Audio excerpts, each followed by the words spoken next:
Bonjour et bienvenue à toutes et à tous. C'est ici, au bord de la Seine, non loin de la Tour Eiffel, que débute cette grande aventure Sophimagine. Pour cette première vidéo, nous allons nous intéresser à la culture. Culture d'ici, du monde et d'ailleurs, cette rubrique se veut source de questionnement pour vous et porteuse de réponses. C'est aujourd'hui, pour la 39e édition des Journées européennes du patrimoine, sur le thème du patrimoine durable, que nous allons nous poser la première question de Sophimagine la culture. Connaissez-vous l'histoire des Journées européennes du patrimoine?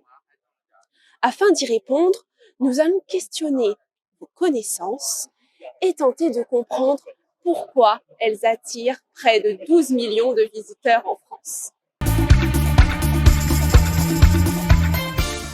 Vraiment l'histoire, non. Non. Ah bah non, justement, pas du tout. Pas du tout, je connais pas du tout. Alors, pas du tout. Je sais que c'est pour mettre en valeur le patrimoine, mais de quand ça date exactement, je ne sais pas.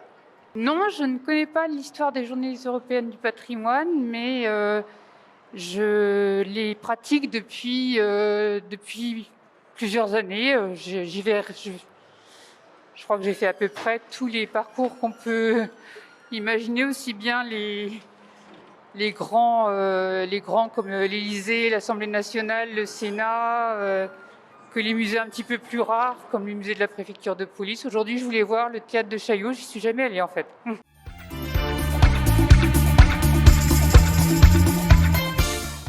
Eh ben non plus. Journée européenne, mais non, je ne sais pas.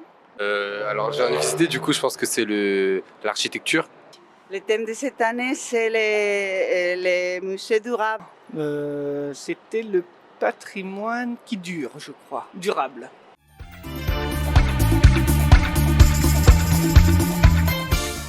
J'essaie de trouver un autre musée, que je me suis trompée. Et en plus, c'est très, très difficile de s'inscrire dans les journées de patrimoine. Ça, c'est incroyable, oui, pour moi. C'est parce que j'ai assisté au ballet Möbius la semaine dernière et dans le cadre des Journées du patrimoine, là, on a une visite du Palais de Chaillot et surtout, on assiste aux répétitions. Et comme je fais de la danse, ça m'intéresse beaucoup. Ceci dit, peut-être que demain, je vais faire quelque chose, mais je ne sais pas quoi encore. D'abord parce que j'ai du temps de libre, ensuite parce qu'il fait beau, ensuite parce que les programmes ont l'air plutôt sympathiques. Je pense aller au théâtre de Chaillot, ensuite je pense aller au musée Cognac-Jet, demain peut-être au Grand Rex, j'y suis déjà allée il y a quelques années, mais j'ai envie d'y retourner, et peut-être au Cerf du Luxembourg, voilà. Alors c'est juste que ma copine elle est à l'école, elle fait une école d'architecture, du coup elle m'a emmené aujourd'hui pour visiter ça. Je voudrais plus tard être architecte du patrimoine et donc du coup c'est important pour tout ce qui est Parcoursup et pour les études. Donc, On prépare Parcoursup, voilà, exactement pour notre fille. Donc voilà, elle veut faire architecte et architecte du patrimoine. Donc on s'est dit que c'était le meilleur endroit où être aujourd'hui.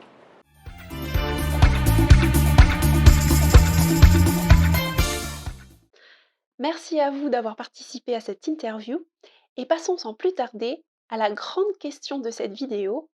Quand et comment sont nées les Journées européennes du patrimoine? C'est le 23 septembre 1984 que le ministère de la Culture, alors porté par Jack Land, crée la Journée portes ouvertes des monuments historiques. À ce moment-là, la France souhaite promouvoir son patrimoine et montrer à tous sa richesse culturelle. Très vite, lors de la deuxième conférence du Conseil de l'Europe, le 3 octobre 1985, le ministre soumettra l'idée que ces journées deviennent européennes. C'est ainsi qu'en 1992, la journée porte ouverte des monuments historiques devient les Journées européennes du patrimoine. Et celle-ci dure à plusieurs jours. En 1993, déjà 34 pays y participent.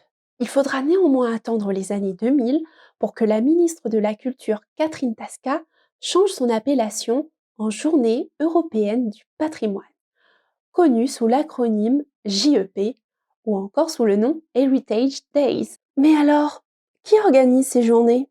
De manière générale, elles sont organisées par des acteurs nationaux, européens et internationaux.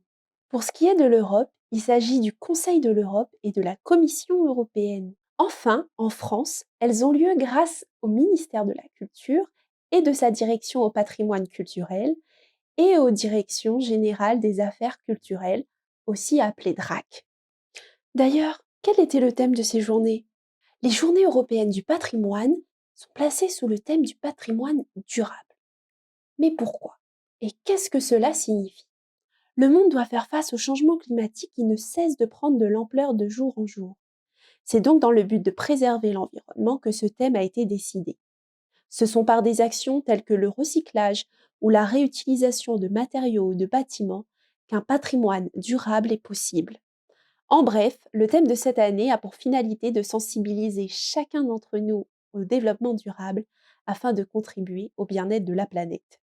Que ce soit par curiosité, hasard, habitude ou peut-être par gratuité, les Journées européennes du patrimoine vous ont une fois de plus attiré. Ainsi s'achève cette vidéo. J'espère qu'elle a pu répondre à certaines de vos questions ou qu'elle a aiguillé votre curiosité. Si vous n'avez pas pu assister aux Journées européennes du patrimoine cette année, pas de panique. Elles ont lieu chaque année le 3e week-end du mois de septembre en France. Vous pourrez retrouver le programme sur le site journéesdupatrimoine.culture.gouv.fr dont le lien se trouve en description.